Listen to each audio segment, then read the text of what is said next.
coming at you from an intensely heated situation. So I was in an exchange of comments on Facebook, and someone was talking about not having any triggers for panic, I believe. And not having any triggers or any known triggers is actually, this person was referring to it as being a problem. And it's actually to your advantage. It's actually a gift if you don't have any triggers, because your mind hasn't been associating a certain activity or a certain thing that you do with the panic or anxiety or pain. So maybe that's why they sometimes call the doctors, the medical profession, the psychological profession will say generalized for something like anxiety.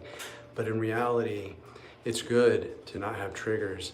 If you have a free-floating occurrence of something like a chronic pain or an anxiety or a panic, then all you have to deal with are the sensations.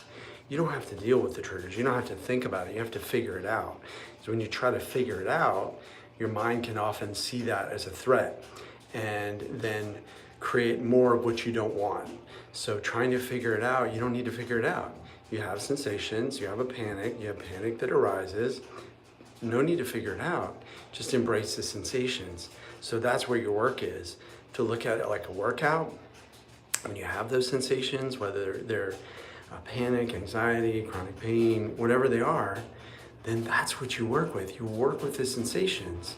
You work on moving them from resistance to moving them into a space of gratitude, allowing. You got to move through indifference usually, so where you don't care about the sensations. And anyway, so yeah, you can definitely hang out with me. Folks are popping on my live stream. It's pretty amazing. Everybody wants to hear what I'm doing in the sauna. So I'm just talking about triggers, everybody. The triggers are something that if you don't have, and you don't need to figure it out. So if you're feeling a certain way, you move into the sensations. You can either continue on with life and have an indifferent attitude, just ignore them and move forward, or you can stop and address them. Say hello to them like you would a little puppy dog. Say, hey, how you doing? Thanks for showing up. I know you're trying to protect me, but protection isn't necessary. So it's kind of like right now, I'm in a sauna. It's pretty hot. And I might have a sensations like my nose. If I breathe really deeply, I'm feeling like burning sensations. My skin feels like it's burning. You see the red, like I'm actually having some sensations come up. But in my mind, I know that I'm safe. Consciously, I know that I'm safe. Unconscious still wants to send me protection sensations and say, what are you doing? You're in a hot box. You better get out of there. You better run from this, because you're not going to be able to survive this if you stay in there for hours and hours.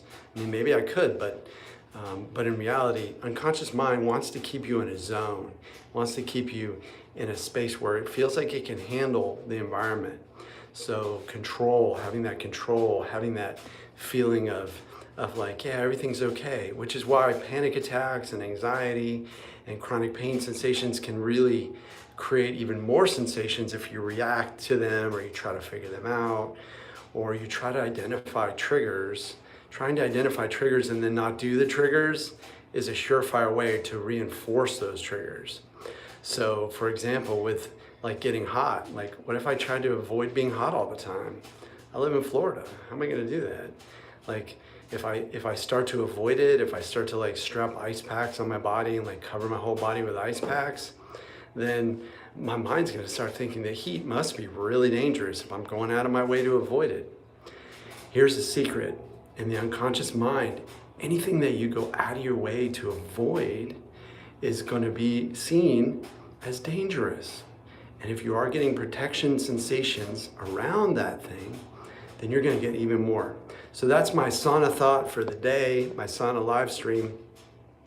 I'm going to maybe jump over to Facebook and do another one over there. But I'm glad to be on here on YouTube, seeing everybody. If you have any questions about this, reach out, drop a comment, subscribe to my channel. I'll see you in the next video.